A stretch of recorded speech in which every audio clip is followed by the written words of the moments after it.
First, babalik si Jesus at sure na sure yon dahil sinabi niya. Second, hindi natin alam kung kailan siya babalik. And finally, be ready. Handa na ba ang puso mo na puntahan ni Jesus? Kung kakatok si Jesus sa puso mo, pagbubuksan mo ba siya? Ready ka bang makita ang laman, ng puso mo ni Jesus? Welcome sa ating Pods ni Nilay. And now, in our Gospel, Jesus reminds us, so too, you are also must be prepared, for at an hour you do not expect the Son of Man will come. In verse 37, Jesus uses the word parousia. In Greek word, it means appearance or coming.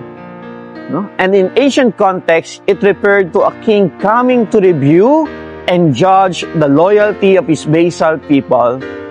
Ito yung gustong sabihin sa atin ng gospel ngayon. Tatlong bagay sa kanyang parousia. First, babalik si Jesus at sure na sure yon dahil sinabi niya. Second, hindi natin alam kung kailan siya babalik. And finally, be ready. Ang tanong, handa na ba ang puso mo na puntahan ni Jesus? Kung kakatok si Jesus sa puso mo, pagbubuksan mo ba siya? Ready ka bang makita ang laman, ng puso mo ni Jesus? In verses 37 to 39, nagbigay ng comparison si Jesus sa kanyang pagdating na tulad sa Noah's flood.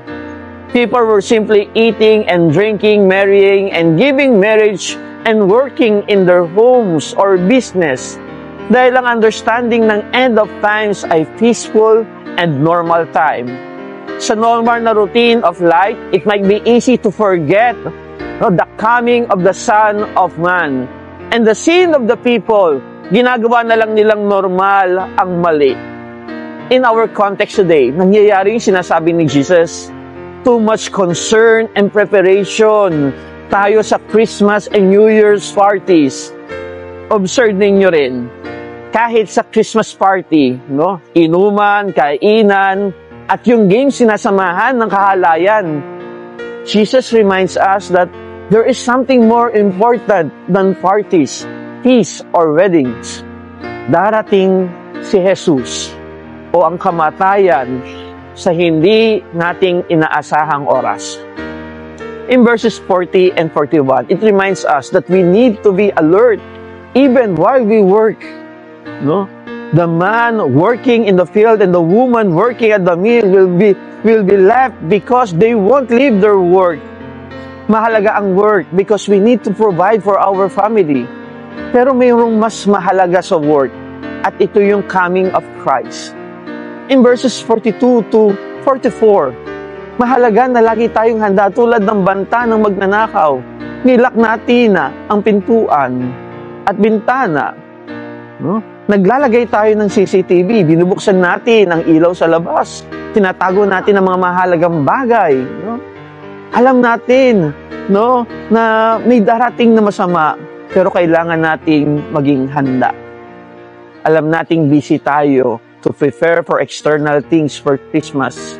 Pinapaalalahanan tayo ni Jesus and this Advent season kung ano ang mas mahalaga. What is more important? Your spiritual preparation. And you must prepare your heart at all times. Sa ating pagninilay, magandang suriin ang ating puso. Nakahanda na ba ito sa parousia kapag dating ni Jesus? Paano ko mas may handa ang aking puso sa pagdating ni Jesus? Amen.